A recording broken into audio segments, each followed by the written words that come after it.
I canceled a $450,000 mortgage payment on Christmas Eve, and I'd do it again in a heartbeat. You want to know what it feels like to be told you're not good enough for your own son's Christmas dinner? Let me paint you the picture. It's December 24th, 10:47 a.m. I'm standing in my kitchen, the same kitchen where I raised David, where I taught him to make cookies, where we opened presents every single Christmas morning for 38 years, and my hands are covered in flour. I'm making his favorite pecan pie from scratch. The turkey's already prepped. I've got the sweet potatoes seasoned just the way he likes them. My suitcase is packed by the door with the wrapped presents I spent 3 months budgeting for. I'm wearing the green sweater he gave me last year, the one with the little reindeer on it. I'm happy. God, I'm so stupidly happy. Then my phone rings. It's David. And the first thing he says, not "Merry Christmas, Mom," not "Can't wait to see you." The first thing out of my baby's mouth is, "So, change of plans for tonight." My heart drops, but I'm still smiling, still hoping. Maybe they want me there earlier. Maybe Tiffany needs help with the cooking.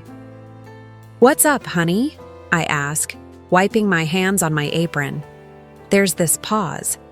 This awful, heavy pause where I can hear Tiffany's voice in the background, sharp and insistent. Then David clears his throat and says the words that will haunt me forever. "Actually, Mom, Tiffany's boss is coming tonight, and she really wants to make a good impression, so we're doing this more upscale thing, refined." I stand there frozen, flour still on my hands, and I don't understand. "Upscale?" I repeat, and I hate how small my voice sounds. "David, I bought a new dress. I have the pie ready. He cuts me off. "It's not about the food, Mom. It's just, Tiffany thinks it would be better if you came tomorrow instead. In the afternoon, after the important guests leave." Important guests. The words hit me like a slap. "You can still come get your presents," he adds, like that's supposed to make it better. "We'll do a little thing, just the three of us. But tonight's for people who can help our careers. You understand, right?" No, I don't understand. I don't understand how the son I sacrificed everything for just uninvited me from Christmas because I'm not sophisticated enough for his wife's Instagram-worthy dinner party. I don't understand how "I love you, Mom" turned into "You're an embarrassment." My throat closes up. My eyes sting. But I don't cry yet. Not while he's still on the phone. "Sure, David," I whisper. "I understand." There's relief in his voice when he says, "Thanks, Mom. You're the best. See you tomorrow." And then he hangs up. Just like that. Like he didn't just shatter me into 1,000 pieces on Christmas Eve. I stand there staring at my phone for a full minute. The kitchen smells like cinnamon and vanilla, and all the love I poured into this day. The pie crust is perfect. The presents are wrapped, and none of it matters because I'm not good enough. Then something shifts inside me. The hurt is still there. Oh, it's there. But underneath it, something else starts to burn. It's not sadness anymore. It's clarity. Cold, sharp, beautiful clarity. I walk slowly to my bedroom and open the bottom drawer of my dresser. Inside is a manila folder labeled David's House, Mortgage Records. My hands don't shake as I pull it out. Inside are 5 years of bank statements, 5 years of $4,500 monthly payments, 5 years of me eating canned soup for dinner so my son and his ungrateful wife could live in a house they think they own, $270,000. That's how much of my retirement, my savings, my late husband's life insurance I've poured into their dream home. And they don't even know. They think some mysterious inheritance fund has been paying for everything. I pick up my phone. My fingers are steady now. I dial the bank's after-hours line. When the automated system asks what I need, I say clearly, I want to cancel my automatic mortgage payment. The system transfers me to a real person, some poor customer service rep working on Christmas Eve. "Mrs. Patterson," he says, "I see you've been making payments on property loan bar 447 or 89B for 60 months. Are you sure you want to stop?" I close my eyes and see David's face when he said, "important guests." I see Tiffany's smirk every time she's called my clothes vintage or my cooking rustic. I see 5 years of silent sacrifice being repaid with a phone call uninviting me from Christmas. "Yes," I say, and my voice doesn't waver. "Cancel the payment effective immediately, and send the default notice to the property owners at..." I give him David's address. The rep hesitates. "Ma'am, this will trigger foreclosure proceedings. The homeowners will receive notice within 24 hours. 24 hours. Christmas Day. "Perfect," I say. "Do it." I hang up and sit on the edge of my bed. The pecan pie is still cooling on the counter. The presents are still by the door. And for the first time in 5 years, I feel like I can breathe. You want to know what happens when a mother's unconditional love meets a $450,000 reality check? Buckle up. Because this Christmas is about to get very, very interesting. Let me tell you something about sacrifice. Real sacrifice isn't noble or beautiful like they show in the movies. It's eating ramen noodles 4 nights a week while your son posts pictures of Wagyu steaks on Instagram. It's wearing the same 3 outfits on rotation while his wife gets Botox every 3 months. It's quiet, it's invisible, and it sure as hell isn't appreciated. It started 5 years ago, right after David married Tiffany. They'd been dating for 2 years, and honestly, I had my doubts. Tiffany came from money, old money, the kind that teaches you to smile while looking down on people. But David loved her, and I wanted him to be happy. So I smiled through the engagement party where her mother asked me, in front of everyone, if I'd considered updating my wardrobe for the wedding photos. I smiled through the bridal shower where Tiffany opened my handmade quilt and said, "Oh, how rustic." I smiled because that's what mothers do. We swallow the small humiliations so our children can have their joy. The problems started on their honeymoon. They went to Bali for 3 weeks, first class, overwater bungalows, the whole 9 yards.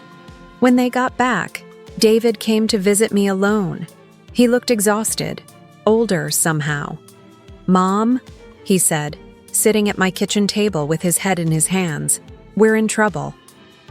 Turns out, Tiffany had spent their entire wedding gift money on the honeymoon.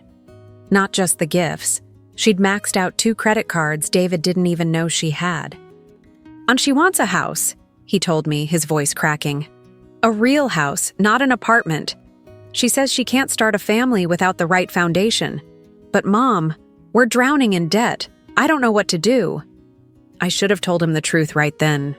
I should have said, "David, if she loves you, she'll wait. She'll understand. You build a life together slowly, brick by brick." But I didn't. Because I looked at my baby boy, 33 years old and terrified, and all I could think was, I can fix this. I can help. It's temporary. Your father's life insurance had been sitting in a savings account for 8 years, untouched, $180,000. It was supposed to be my safety net, my retirement cushion. But what good is safety when your child is suffering? "How much do you need for a down payment?" I asked. David's eyes went wide. "Mom, no." "I can't." "How much, David?" He swallowed hard.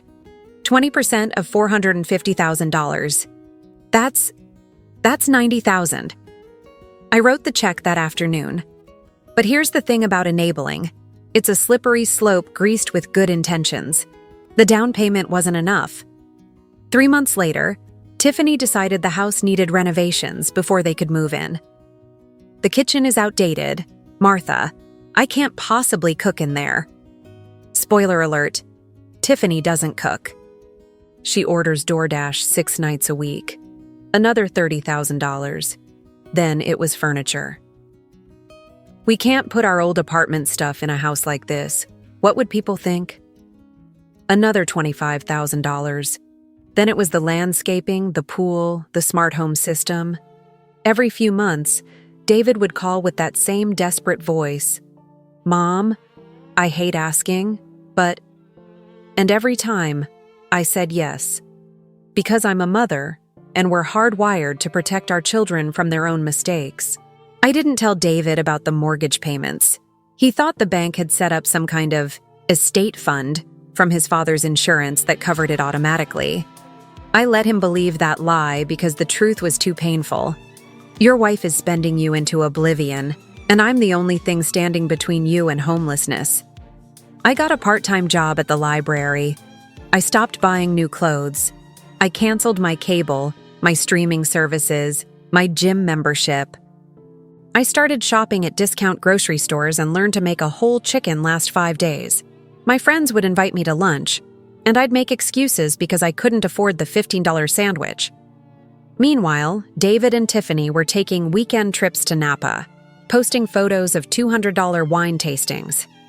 The worst part? They had no idea. To them, I was just mom, simple, content, living my quiet little life in my quiet little house.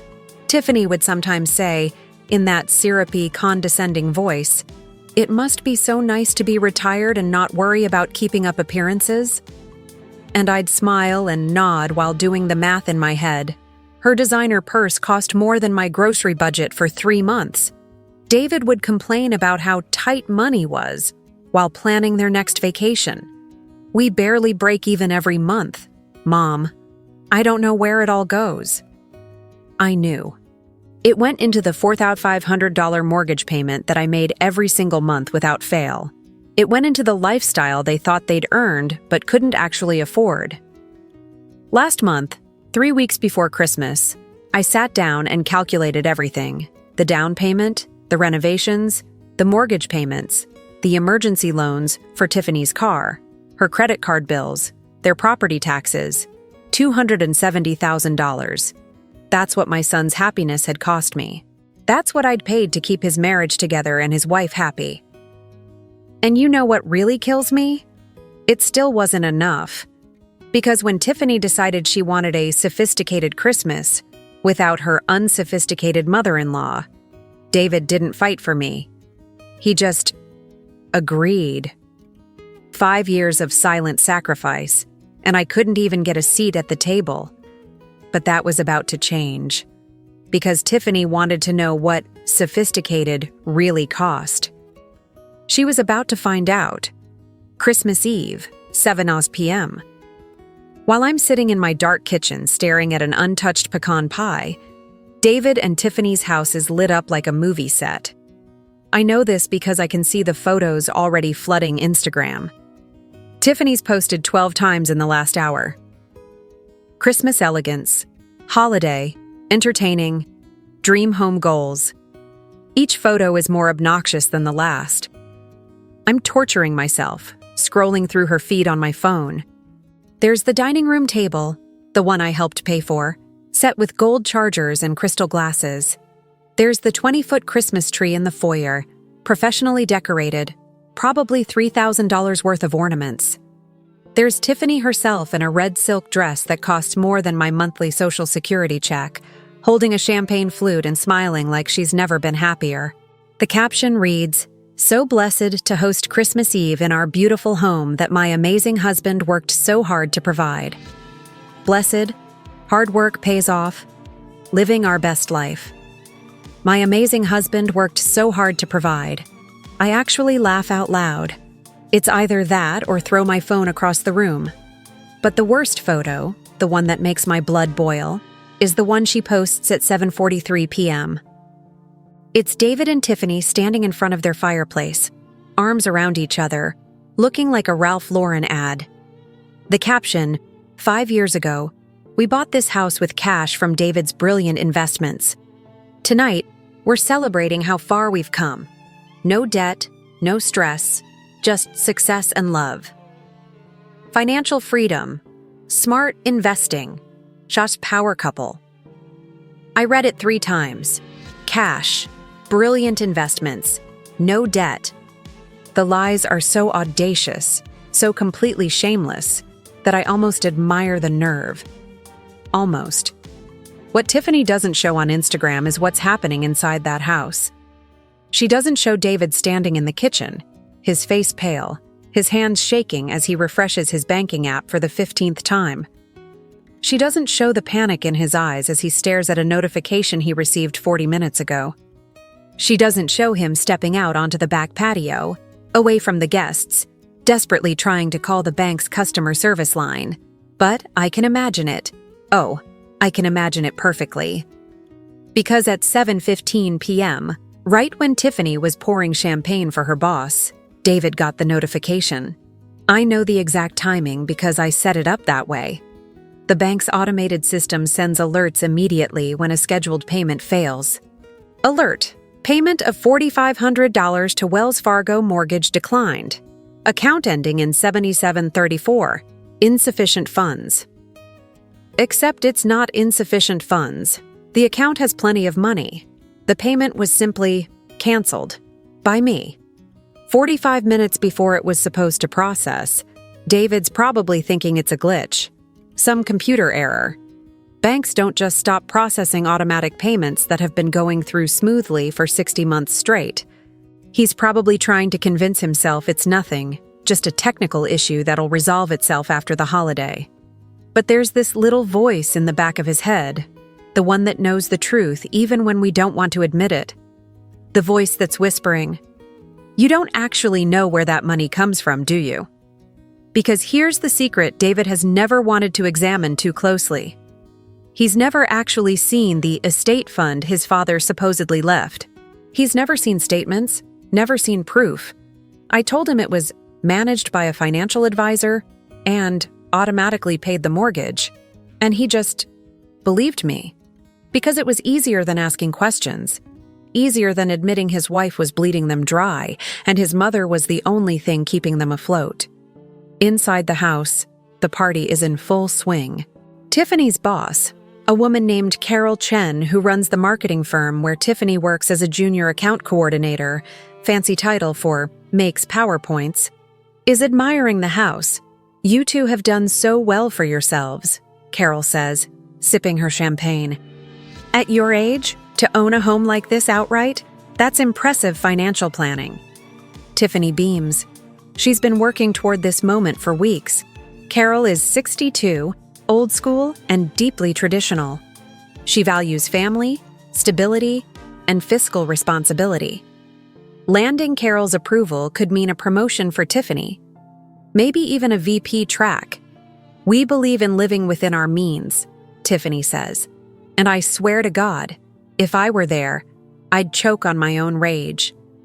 David's father left him a substantial inheritance, and we were smart about investing it. No debt, no drama, just smart choices.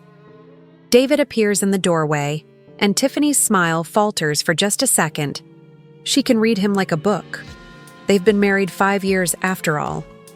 She sees the tension in his shoulders, the way he's gripping his phone like a lifeline. "David, darling," she says, her voice honey-sweet but her eyes sharp as knives. "Come tell Carol about your investment strategy." David forces a smile. His lips are dry. "Actually, I need to talk to you for a second," he says quietly. "In the kitchen." Tiffany's smile doesn't budge, but her eyes flash with fury. "Not now," they say. "You're ruining this." "Can it wait?" she asks through gritted teeth. "We have guests." David's phone buzzes in his hand. Another notification. His face goes from pale to gray. "No," he says, and his voice cracks. "It really can't." They excuse themselves, leaving Carol chatting with other guests. The moment they're alone in the kitchen, Tiffany hisses, "What the hell is wrong with you? I've been planning this for weeks." David cuts her off. He never cuts her off. "The mortgage payment didn't go through." Tiffany blinks. "What?" "The automatic payment from the estate fund, it failed." For a moment, Tiffany just stares at him. Then she laughs. Actually laughs. "That's impossible. That account has been paying the mortgage for 5 years. It's probably just a computer glitch." Banks are closed tomorrow anyway, so just deal with it on the 26th. Now get back out there and smile." But David's not moving. He's staring at his phone, scrolling through something. "Tiff," he says slowly. "I just checked the mortgage account. It says we're now in default. The payment didn't just fail. It says it was canceled by the account holder." The color drains from Tiffany's face. "Canceled? What do you mean, canceled? Your dad's fund can't just cancel." "That's the thing," David interrupts, and now his voice is shaking. I don't actually know whose account it is. I never set it up. I never saw the statements. I just assumed." The realization hits them both at the same time. The kitchen goes deadly quiet, except for the sound of laughter from the other room. Tiffany's perfectly painted face contorts with fury. "Call your mother!" she snaps. "Right now." David's hand is already moving toward his phone, but then he stops. He remembers something. A phone call. This morning. His mother's voice, small and hurt. "Sure, David, I understand." And suddenly, for the first time in 5 years, David actually does understand. David tries my number 6 times in a row. Each call goes straight to voicemail. By the 3rd attempt, his hands are shaking so badly he almost drops his phone. Tiffany is pacing behind him like a caged animal, her stiletto heels clicking against the marble floor I helped pay for. "Why isn't she answering?" she demands. "It's Christmas Eve. Where would she even go?" "I don't know," David mutters, hitting redial again. My voicemail picks up. The generic automated one because I never bothered recording a personal message. "Mom, it's me. Please call me back. It's important. It's about... Just please call me." He hangs up and immediately tries again. Nothing. The thing is, I'm sitting on my couch 20 minutes away with my phone face down on the coffee table.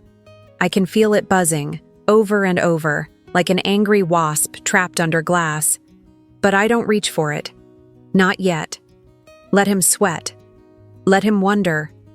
Let him feel, for just one night, a fraction of the panic I felt this morning when he uninvited me from Christmas. Tiffany snatches the phone from David's hand and tries calling me herself, straight to voicemail. "Damn it!" She throws the phone back at him.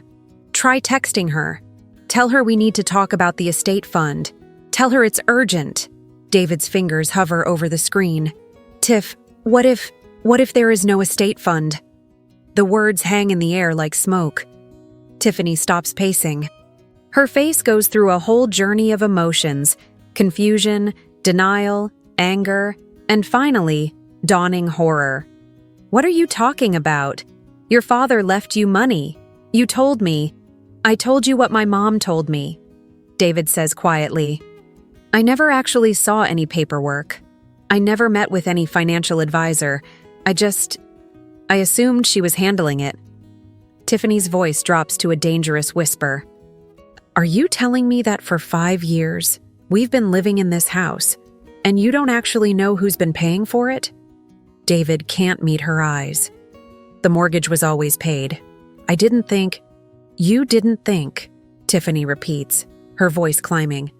"You didn't think to maybe check, to ask questions, to make sure we actually owned..." She stops mid-sentence as the full implication crashes into her. "Oh my God, oh my God. If your mother was paying the mortgage, if she just canceled it..." David finally looks up, and there are tears in his eyes. Real tears. "I uninvited her from Christmas this morning." The words come out broken. "She wanted to come.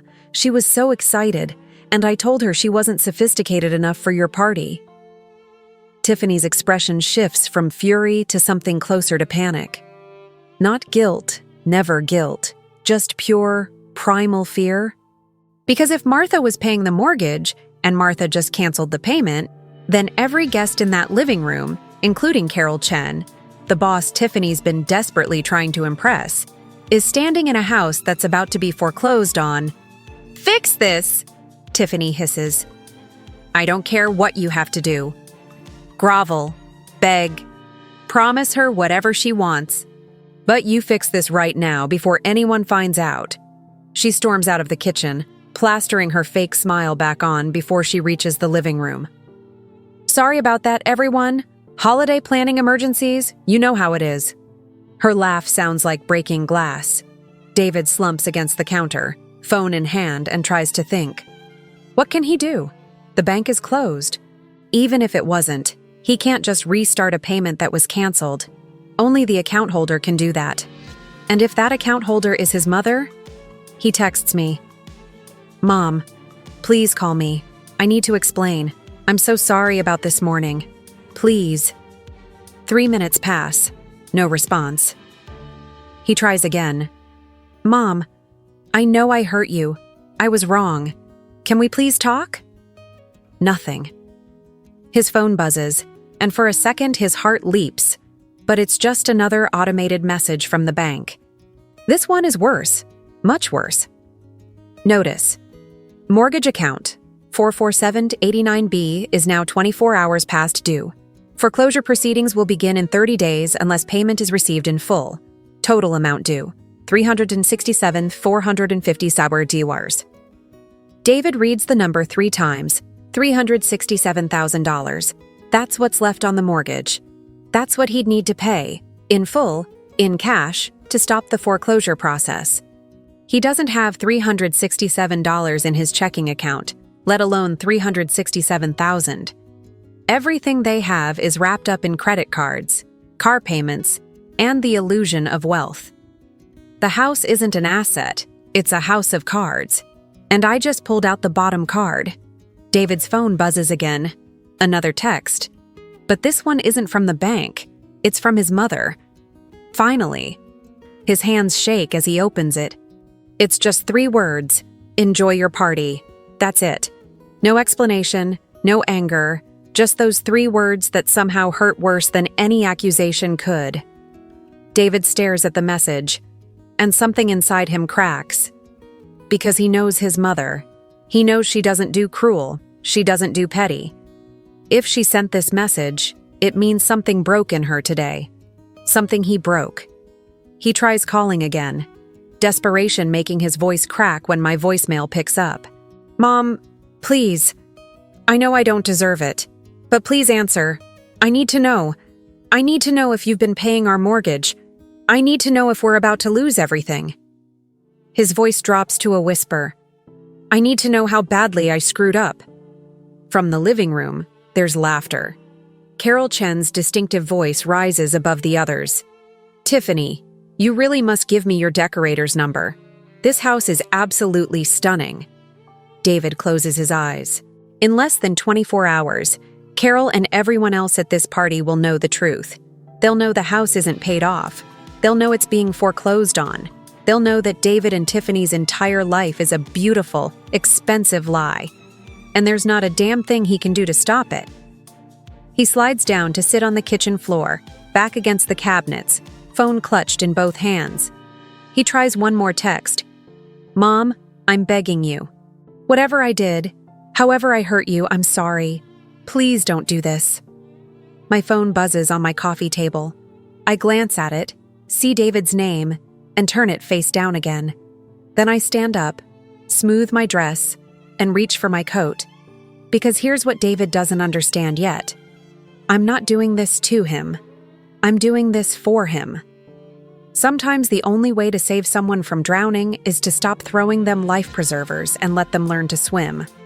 And sometimes, the kindest thing a mother can do is let her child face the consequences of his choices, even if it breaks both of your hearts. I pick up a small envelope from my coffee table, the one that arrived at my house this afternoon, addressed to Martha Patterson, co-signer. It's the official foreclosure notice, and I'm about to deliver it personally. Time to crash a party. The drive to David's house takes exactly 17 minutes. I know because I've made this drive 100 times.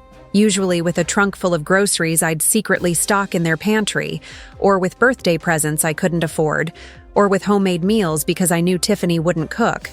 But tonight, my trunk is empty except for the envelope. And my heart, surprisingly, isn't heavy anymore. It's light, almost weightless. Funny what clarity can do. Their neighborhood looks like a Christmas card on steroids. Every house is competing for some invisible prize. Lights dripping from roof lines, inflatable Santas the size of cars, projectors throwing snowflakes onto perfectly manicured lawns. David and Tiffany's house sits at the end of the cul-de-sac, the crown jewel of manufactured perfection. The circular driveway is packed with expensive cars: BMW, Mercedes, Tesla, Audi. I count 11 vehicles. 11 guests who are about to witness something they'll be gossiping about for months. Good. Let them watch. I park on the street and sit for a moment. Engine running, heat blasting. Through the large front windows, I can see shadows moving. Laughter. The clink of glasses. The life of the party. My chest tightens for just a second, not with sadness this time, but with something fiercer. Resolve. I check my reflection in the rearview mirror. The green sweater David gave me last year. This old coat Tiffany once said made me look like someone's grandmother. I am someone's grandmother, but God forbid I look like it. No makeup except a little lipstick. Hair in a simple bun. I look exactly like what I am. A 62-year-old retired teacher who spent her life putting everyone else first. I turn off the engine and step out into the cold December air. The walkway to their front door is heated. Radiant heating under the pavers. Another upgrade Tiffany insisted on. We can't have guests slipping, Martha. What would that say about us? It cost $12,000. I paid $8,000 of it. My boots click against the warm stone as I walk toward the door, and I feel like I'm walking toward the edge of a cliff. 1 step, 2 steps, 3. The envelope is tucked inside my coat, pressed against my ribs. My heart is beating fast now, but not from fear, from anticipation. This is it. This is the moment everything changes. I ring the doorbell. Their doorbell plays a custom melody, the first few notes of Carol of the Bells, Tiffany's choice. She said the standard ding-dong was pedestrian. Through the frosted glass panels on either side of the door, I see a shape approaching. The door swings open, and there she is. Tiffany. In that red silk dress, holding a champagne flute, her smile already in place before she even sees who's at the door. The smile dies the instant our eyes meet. What are you doing here? Her voice is low, sharp, venomous. She steps out onto the porch and pulls the door shut behind her, blocking me from view of the guests inside. David told you not to come. Did you not understand? Oh, I understood perfectly, I say calmly. I'm not sophisticated enough for your party, not refined enough, not important enough. Tiffany's eyes narrow. This isn't a good time, Martha.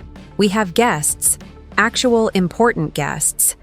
So if you're here to guilt trip David about this morning, it'll have to wait. I almost laugh. Almost. I'm not here to guilt trip anyone, Tiffany. I'm here to deliver something. I pull the envelope from inside my coat. It's official looking, the bank's logo in the corner, urgent stamped across the front in red. This came to my house this afternoon. Since I'm listed as co-signer on your mortgage, the bank sent a copy to me too. Tiffany's face goes pale. Like, vampire pale.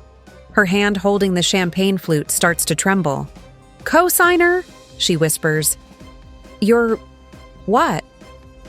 Co-signer, I repeat. But you know, the person who agrees to be legally responsible for a loan if the primary borrowers can't pay. Which, let's be honest, you never could. The door behind Tiffany opens, and David appears. He looks terrible. Eyes red, face drawn, tie loosened. The moment he sees me, he freezes. Mom. His voice cracks on the word. Mom, I've been trying to call you. I know, I say gently. I got your messages. Behind David, I can see into the house now. The other guests are starting to notice the commotion. A woman in a navy dress, that must be Carol, the infamous boss, is watching us curiously. Perfect. What are you doing here? David asks, but there's no anger in his voice, just exhaustion and fear. I came to deliver this, I say, holding up the envelope. It's from Wells Fargo. Since it's addressed to me as co-signer, I thought I should bring it over, especially since it's marked urgent. Tiffany snatches the envelope from my hand so fast she almost spills her champagne. This is ridiculous, she hisses. You can't just show up here and… She tears open the envelope right there on the porch, still trying to keep her back to the guests inside. But David is in the doorway, and several people have gathered behind him now, curious about the drama unfolding. I watch Tiffany's face as she reads. It's like watching a car crash in slow motion. Her eyes go wide, her mouth falls open. The champagne glass slips from her other hand and shatters on the heated pavers, sending glass and golden liquid everywhere. What the hell is this? She breathes. David takes the letter from her shaking hands. I watch his face, too. I watch my son, my baby, my only child, read the words. Notice of default and foreclosure. Account N44789B is past due. The co-signer, Martha Patterson, has ceased payment effective December 24th. Total outstanding balance, $367,450. Property foreclosure proceedings will begin in 30 days unless payment is received in full. David looks up at me, and the pain in his eyes almost makes me regret this. Almost. Mom, he whispers. You've been paying our mortgage. For 5 years, sweetie, I say softly. Every single month, $4,500. You thought it was your father's estate fund, but that money ran out in year 2. It's been me ever since. The guests behind David have gone completely silent. I can see Carol now, clear as day, her expression shifting from curious to fascinated. She's leaning in, not even pretending not to eavesdrop anymore. Good. Let her hear everything.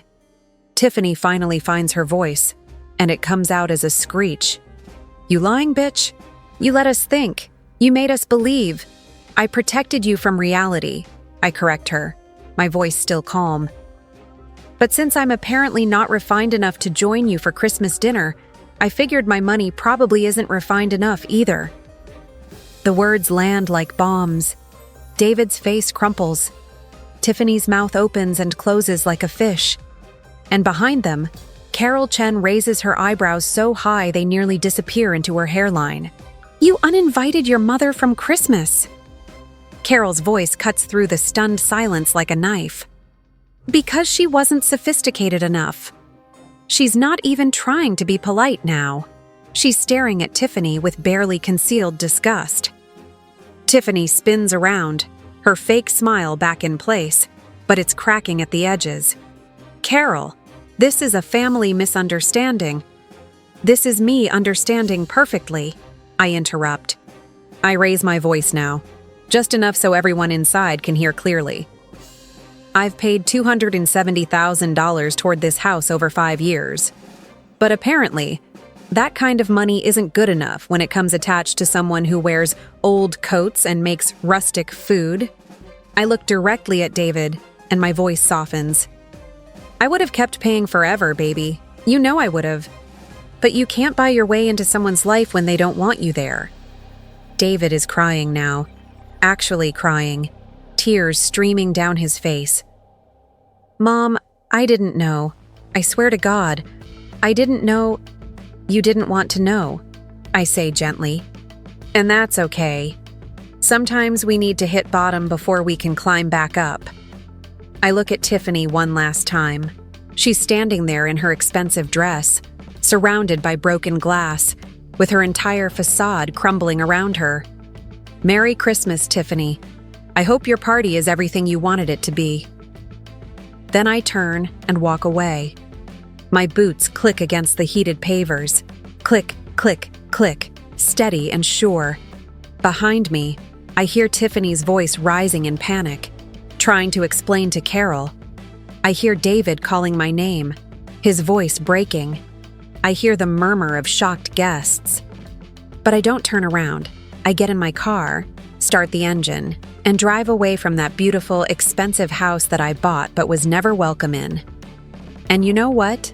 I feel free, lighter than I have in 5 years. Because sometimes the most loving thing you can do is stop sacrificing yourself for people who don't even notice. Sometimes you have to let the house of cards fall so they can learn to build something real. The radio is playing Silent Night as I drive home through the snow. And for the first time all day, I smile. I'm 3 blocks away when my phone starts buzzing like crazy.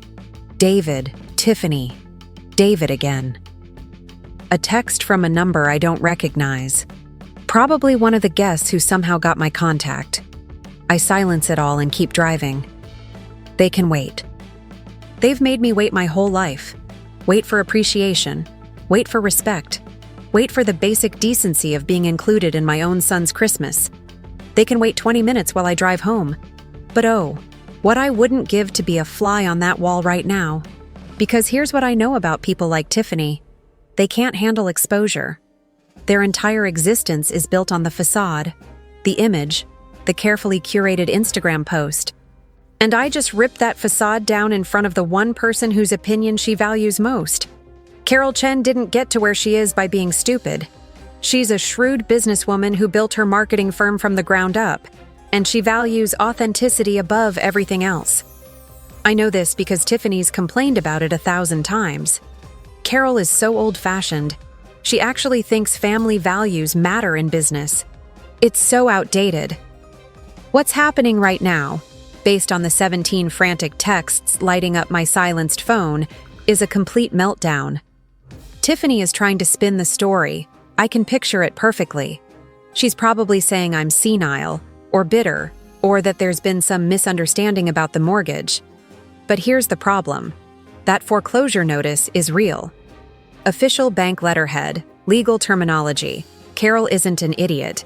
She knows what default means. She knows what $367,450 in outstanding debt means. And more importantly, she knows what uninviting your mother from Christmas because she's not sophisticated enough means. David calls again, then again. On the 5th call, I finally answer. I don't say anything, just hold the phone to my ear and wait. Mom. His voice is absolutely wrecked. Mom, please come back. Please. Everyone's leaving. Carol left, Tiffany's boss. She looked at Tiffany and said, I don't think you're the right fit for our company culture, and walked out. Mom, she's going to lose her job. The party's over. Everyone knows. They all heard everything. Good, I think. But I don't say it. What I say is, David, I need you to understand something. I didn't do this to hurt you. I did this to wake you up. There's a long silence. I can hear Tiffany shrieking in the background, something about lawyers and fraud and how this is all my fault. She's saying you committed fraud, David says quietly. That you tricked us into thinking Dad's estate was paying the mortgage. She wants to sue you. I actually laugh at that. It's not a happy sound. With what money, David? You can't even make your mortgage payment. And for the record, I never lied to you. You assumed it was your father's money. I just didn't correct you. There's a difference. More screaming from Tiffany's direction. Something crashes. Sounds like one of those expensive vases she insisted on buying. She's losing it, David whispers. Mom, what do I do? How do I fix this? You can't, I say simply. Not tonight. Not with me. You made a choice this morning, baby. You chose Tiffany's image over your mother's feelings. You chose sophistication over family. And choices have consequences.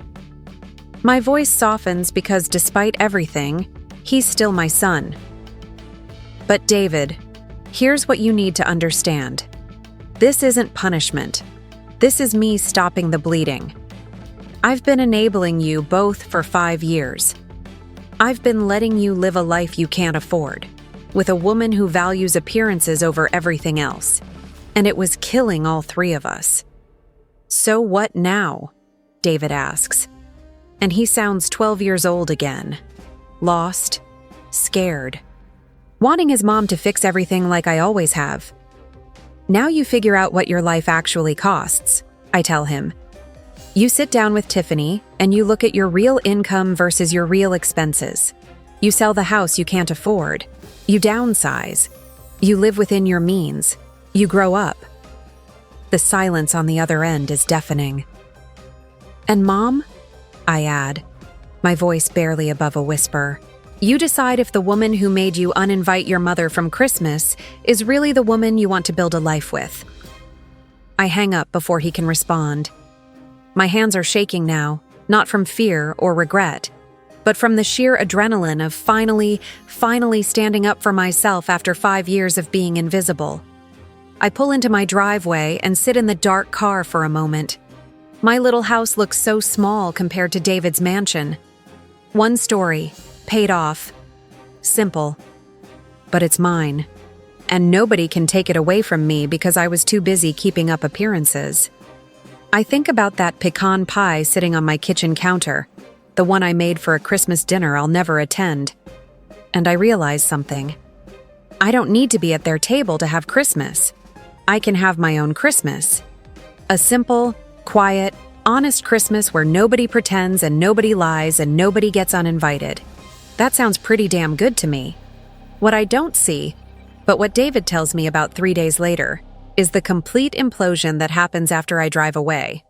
Apparently, the moment I'm gone, Tiffany does what Tiffany does best.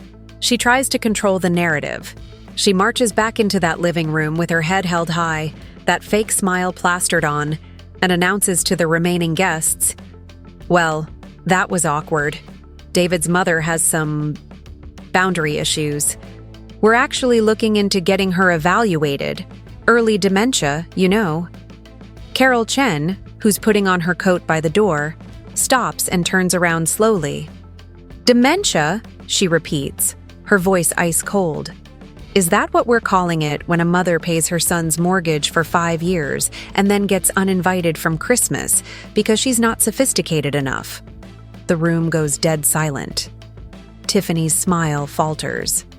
That's not... She's exaggerating. It was a misunderstanding. I heard every word. Carol interrupts. So did Janet. So did Michael and Lisa.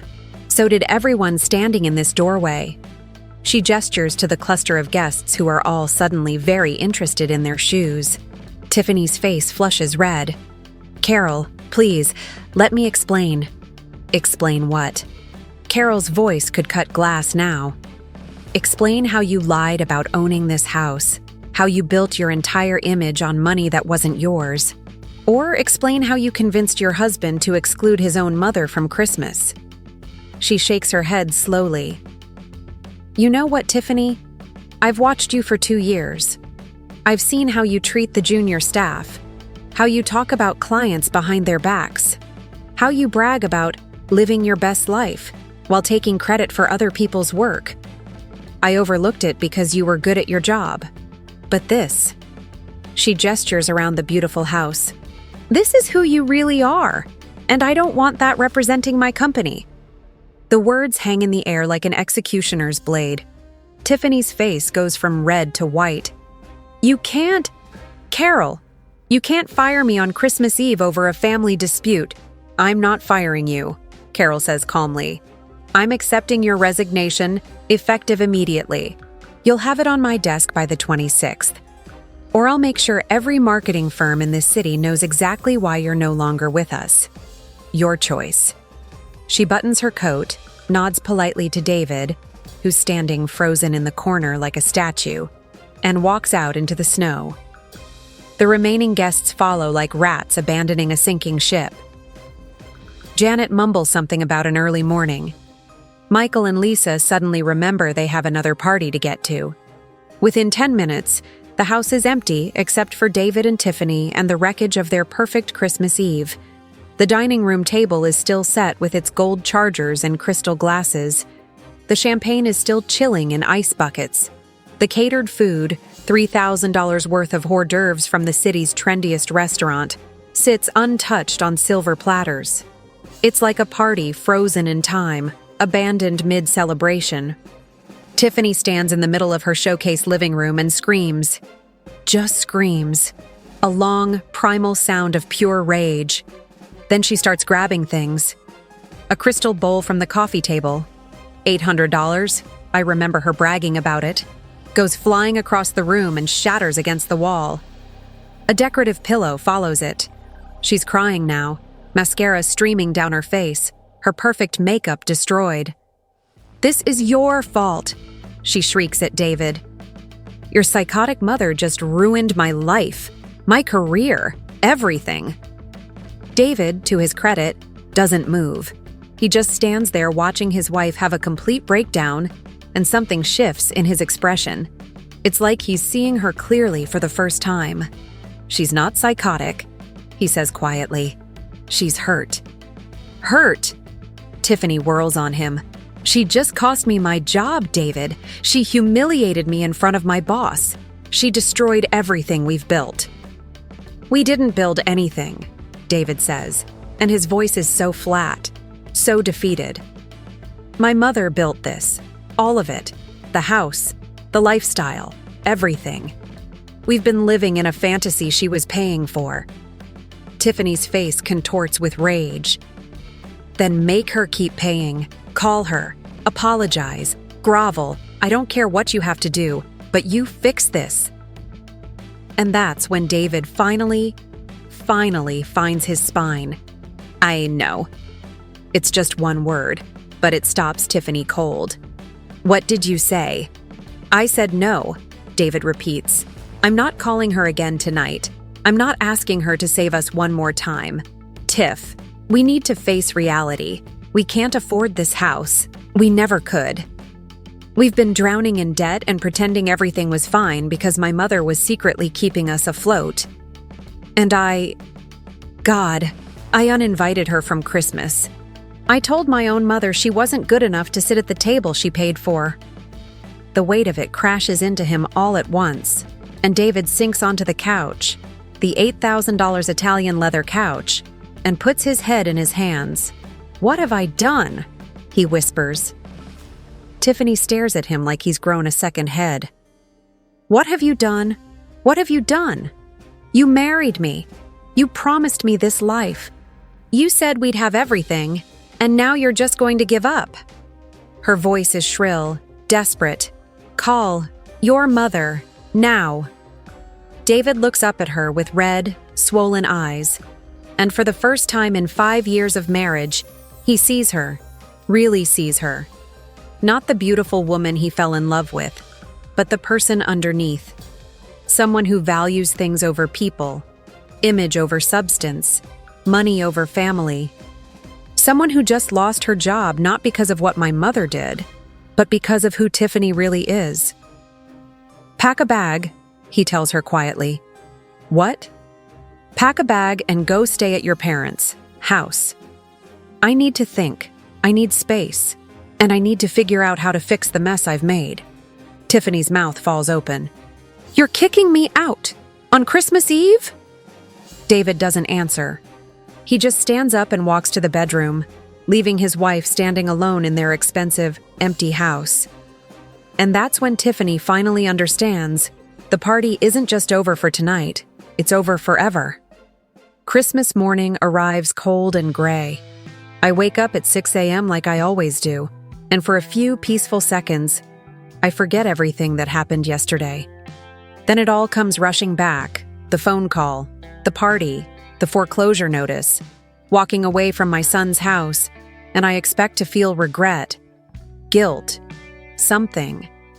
But all I feel is calm, like I've been holding my breath for 5 years and I can finally exhale.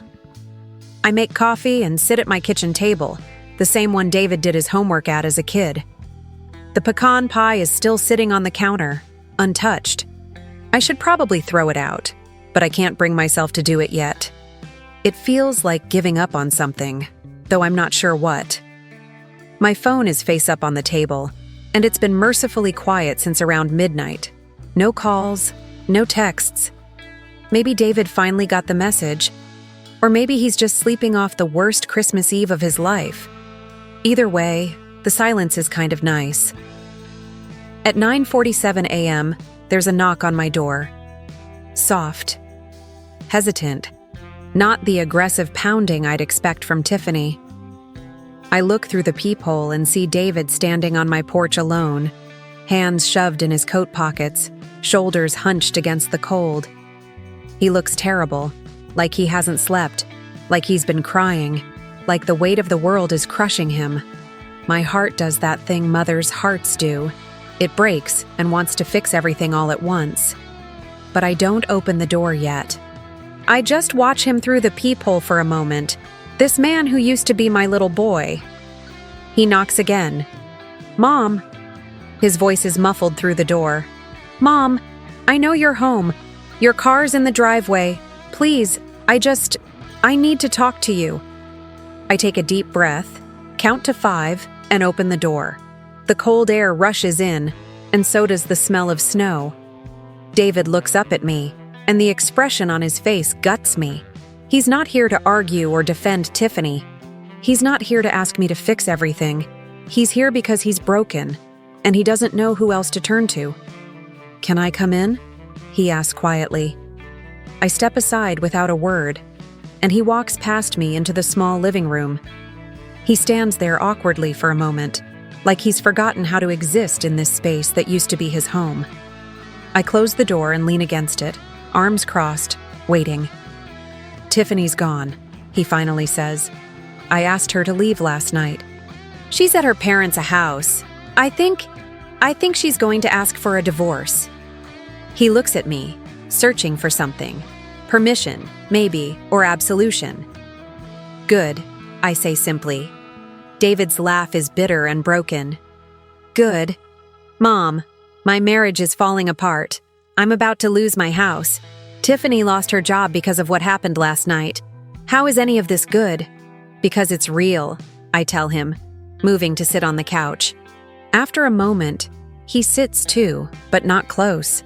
There's still space between us, physical and emotional. "David, you've been living a lie for 5 years, a beautiful, expensive lie that was suffocating all 3 of us. Maybe losing everything is the only way you can find out who you really are when you strip away all the pretense." He drops his head into his hands, and his shoulders start shaking. He's crying, really crying, the kind of deep, body-racking sobs you can't fake or control. "I'm so sorry, Mom," he chokes out between sobs. "I'm so sorry. What I said to you yesterday morning. God, I can't even. How could I?" I want to go to him. Every instinct in my body is screaming at me to wrap my arms around my baby and tell him it's okay. I forgive him. Everything will be fine. But I don't move. Because this is important. This moment right here, this pain he's feeling, this is the lesson. This is what growth costs. "You hurt me," I say quietly, and my voice cracks despite my best efforts. "When you called yesterday and uninvited me from Christmas because I wasn't sophisticated enough for Tiffany's party. David, that broke something in me. It wasn't just about missing dinner. It was about realizing that my own son valued appearances over his mother. That all the sacrifices I'd made for 5 years meant nothing compared to impressing Tiffany's boss." David looks up at me, his face wet with tears. "I didn't know. I swear to God, Mom, I didn't know you were paying the mortgage. I thought Dad's estate.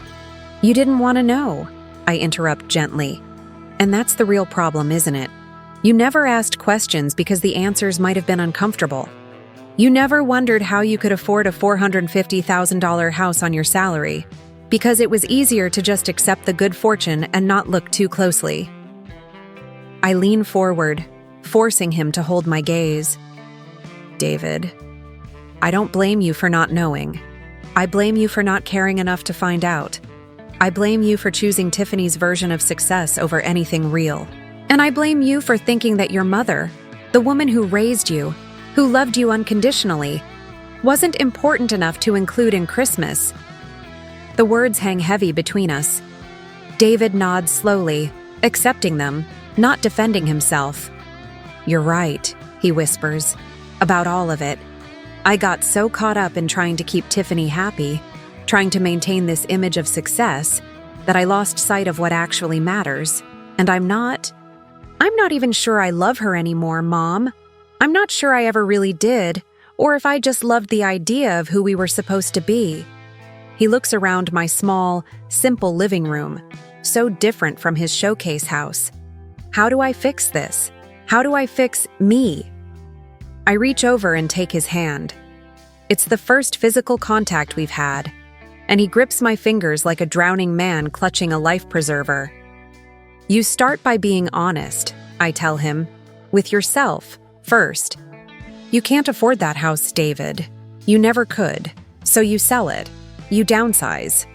You get an apartment you can actually pay for with your own money. You build a life based on what you earn, not what you borrow or what someone else provides. I squeeze his hand. And you figure out if Tiffany is someone you want in that real life, or if she was just part of the fantasy. And us? David asks, his voice small. Mom, can you ever forgive me for yesterday? For all of it. I'm quiet for a long moment, and I watch the fear creep into his eyes. The fear that he's broken something unfixable, that he's lost me forever. Then I pull him into a hug, and he collapses against me like he did when he was 7 and fell off his bike. I already have, baby, I whisper into his hair, but that doesn't mean I'm going to keep enabling you. I love you enough to let you fall. I love you enough to let you learn to stand on your own. We sit like that for a long time, mother and son, surrounded by the wreckage of yesterday and the uncertain promise of tomorrow. And maybe it's not the Christmas either of us planned, but it's honest. And honest is a pretty good place to start. 1 year later, December 25th, 2 p.m. I'm standing in my kitchen, the same kitchen where this whole thing started, and I'm laughing. Actually laughing, the kind that makes your stomach hurt and your eyes water. David just burned the sweet potatoes. Not slightly overcooked. Burned. Like charcoal level burned. Mom, I don't understand, he's saying, frantically waving a dish towel at the smoke detector. I followed the recipe exactly. You set the oven to 450 instead of 350, honey, I tell him, taking the smoking pan and dumping it in the sink. It's okay. We'll make mashed potatoes instead. This is our Christmas now. Small. Simple. Real. David's apartment is too tiny to host, so we're here in my house, just the two of us.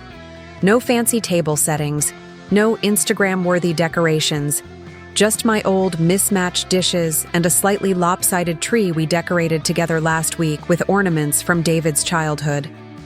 The turkey is from the grocery store, not some fancy butcher. The wine costs $12. And it's perfect. It's the most perfect Christmas I've had in 6 years. David sold the house in March.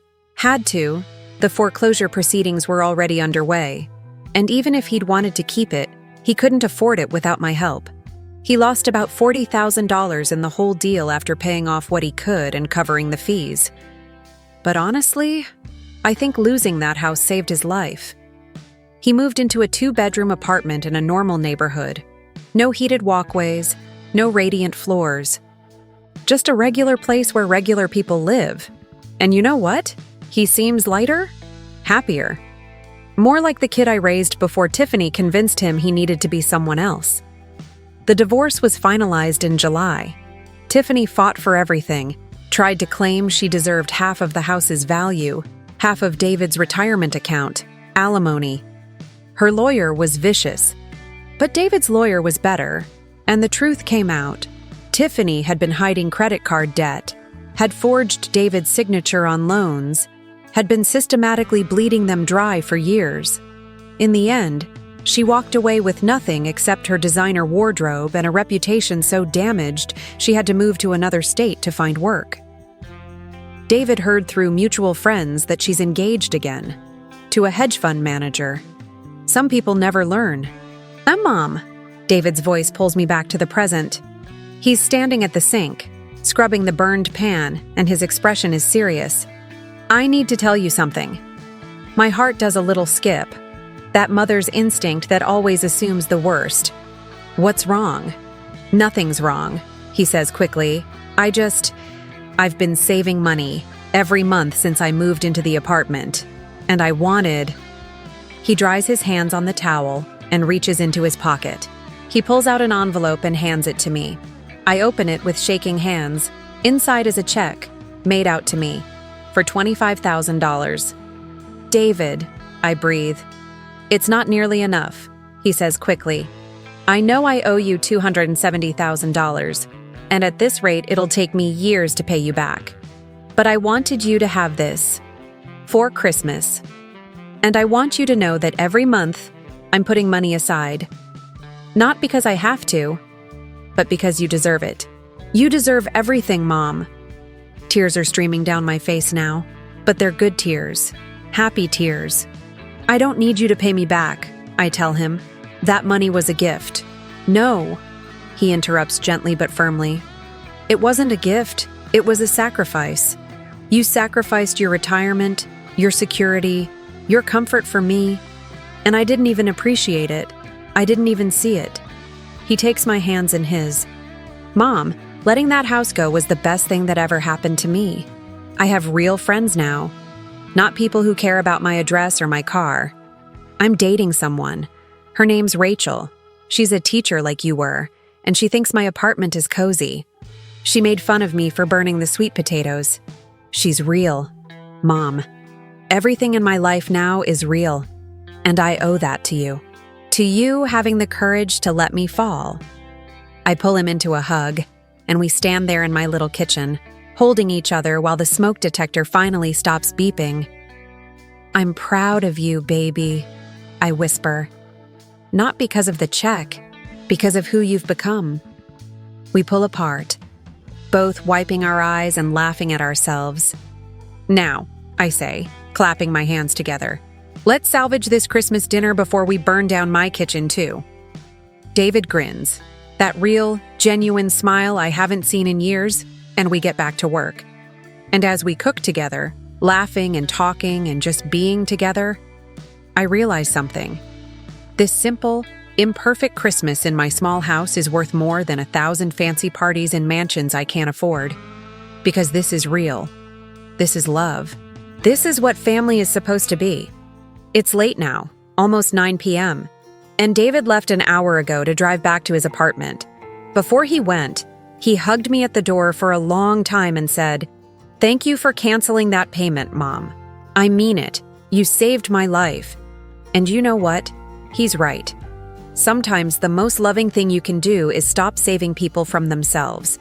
Sometimes you have to let them fall so they can learn to fly. I'm sitting on my couch now, looking at the check David gave me, $25,000. It's resting on my coffee table next to a photo from today. David and me in front of my crooked little Christmas tree. Both of us smiling real smiles. Not Instagram smiles. Not fake smiles for the camera. Just pure, honest joy. I think about framing this photo. Maybe putting it where that foreclosure notice used to sit in my drawer. A reminder that sometimes the worst moments lead to the best transformations. The house is quiet except for the hum of the refrigerator and the occasional pop from the fireplace. My little tree is lit up in the corner, and there's leftover turkey in the fridge, slightly dry, definitely not gourmet, but made with love. I think about last Christmas, the phone call, the rejection, the hurt that felt like it would kill me. And I realized that pain was necessary. It was the catalyst for everything that came after. For David's growth, for his freedom, for this new version of our relationship that's built on truth instead of money. I won't lie and say it was easy. There were nights I cried myself to sleep, wondering if I'd made the right choice. There were moments I almost called David and told him I'd start paying again, that I couldn't bear to see him struggle. But I didn't. I held firm because I loved him enough to let him face consequences, and he rose to meet them. My son, my beautiful, flawed, human son, grew up. Finally, truly grew up. Not because I forced him to, but because I stopped preventing him from having to. The love of a mother is supposed to be unconditional, and it is. But that doesn't mean it has to be unlimited. You can love someone with your whole heart and still set boundaries. You can sacrifice everything for your child and still expect basic respect in return. And sometimes, the greatest gift you can give someone is the gift of their own consequences. Let them fail. Let them fall. Let them figure out who they are when nobody's catching them. Because that's where real strength comes from. That's where character is built. I pick up my phone and open it to my photos. There's David as a baby. David on his first day of school. David graduating college. David on his wedding day, smiling next to Tiffany in that expensive dress. And then there's today's photo. Older, wiser, humbler, but genuinely happy. The journey from that wedding photo to this Christmas photo cost $270,000 and a year of pain. But looking at his face now, seeing the peace in his eyes, worth every penny, worth every tear, worth every hard decision. You know, they say the best revenge is living well, but I disagree. The best revenge isn't revenge at all. It's transformation. It's watching someone who hurt you become someone better. It's loving someone enough to let them break so they can rebuild themselves stronger. Tiffany wanted a sophisticated Christmas without me. She got it, and it cost her everything. Meanwhile, I got burned sweet potatoes, a crooked tree, and my son back. I think I won. But speaking of family, Christmas, and shocking revelations, our next story makes my situation look like a Hallmark movie. Imagine this. A family gathered around their dying patriarch's bedside, not to comfort him, but to argue about his fortune. They're dividing up his $50 million estate while he's still breathing, threatening each other, revealing decades of buried resentments. But Grandpa isn't sleeping. He's listening to every word through the baby monitor they forgot was on. And the new will he signs 5 minutes before he dies? It changes everything. 1 inheritance, 12 greedy relatives, $0 for the people who deserve it least. Trust me, you don't want to miss what happens when a dying man gets the last word.